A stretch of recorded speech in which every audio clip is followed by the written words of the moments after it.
Bonjour, je m'appelle Anas Kazib, je suis militant à Révolution Permanente et cheminot sur la région parisienne. Chers amis, chers camarades, comme vous le savez, le 20 et 27 juin prochain se déroulent les élections régionales partout en France. Et avec les camarades de Révolution Permanente, on vous appelle pour ces régionales 2021, partout où existent ces listes, à voter pour Lutte ouvrière. Nous ne sommes pas dans la même organisation politique, on a même souvent des désaccords avec les camarades de Lutte ouvrière, mais on considère que Lutte ouvrière, ce sont les seules listes d'indépendance de classe. C'est primordial les amis pour nous parce que ces régionales notamment, elles arrivent dans une séquence quand même assez importante. On vient de passer en 2018 la lutte contre la réforme du ferroviaire, ensuite le mouvement des Gilets jaunes, s'en est suivi la réforme des retraites. Et puis pendant la période du Covid, on a vu à quel point même les économistes, les sociologues ne pouvaient même plus cacher le rôle central de la classe ouvrière, le rôle central de ces premiers de cordée, de celles et ceux qui ont été en première ligne. Et pour nous, il serait limite incohérent, incompréhensible que des prolétaires, des ouvriers, des travailleuses et des travailleurs votent pour des listes qui n'ont rien à voir avec le monde du travail et qui ne parlent même pas de nous. Donc pour nous, le vote Lutte ouvrière, c'est un vote de classe les amis, c'est un vote pour faire entendre nos idées, pour faire entendre la voix des travailleuses et des travailleurs. Je voulais également adresser un message à mes amis et camarades des transports en commun. On l'a vu durant cette régionale, la question des transports est centrale et encore plus ici en Ile-de-France parce que aujourd'hui, en 2021, la question notamment des transports publics rime avec la question de la transition écologique et c'est normal. Mais cette transition écologique et ce développement des transports urbains, il ne pourra pas se faire sans les ouvriers, sans les travailleuses et les travailleurs des transports, que ce soit de la RATP, de Keolis, de Transdev ou encore de la SNCF.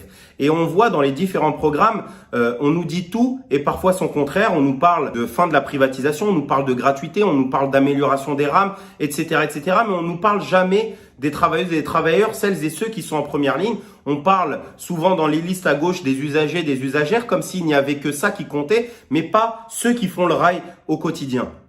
Pour Révolution Permanente, la question des transports publics est un sujet central en fait. Qu'est-ce que le transport public? Est-ce qu'on considère que les attaques à la SNCF, à la RATP, elles ne sont que depuis la question de l'ouverture à la concurrence? Non, on se fait déglinguer depuis des années et des années. Chaque année, on a des attaques, des réorganisations. On essaye de nous enlever les acquis sociaux que nos anciens ont gagnés dans le passé. Enfin, il n'y a pas besoin de la privatisation en tant que telle pour pouvoir vivre la régression sociale au quotidien. Et moi, je veux appeler mes camarades des transports à être vigilants, à ça, à pas tomber en fait dans des promesses. Et c'est pour ça que notamment on appelle à voter Lutte ouvrière, parce que il faut dire la vérité en fait. Ce n'est pas à travers les urnes, ce n'est pas à travers un bulletin dans l'urne qu'on va transformer la société. On ne peut pas tomber uniquement en disant, eh ben nous on rejette la privatisation, sans jamais dire comment en fait on va pouvoir batailler contre cette ouverture à la concurrence, mais également comment nous en tant que prolétaires, en tant qu'ouvriers des transport public, on a la nécessité de se réapproprier notre outil de production en fait. On a la nécessité d'avoir des transports publics qui soient réellement autogérés par celles et ceux qui font le transport au quotidien, mais également par celles et ceux qui l'empruntent, c'est-à-dire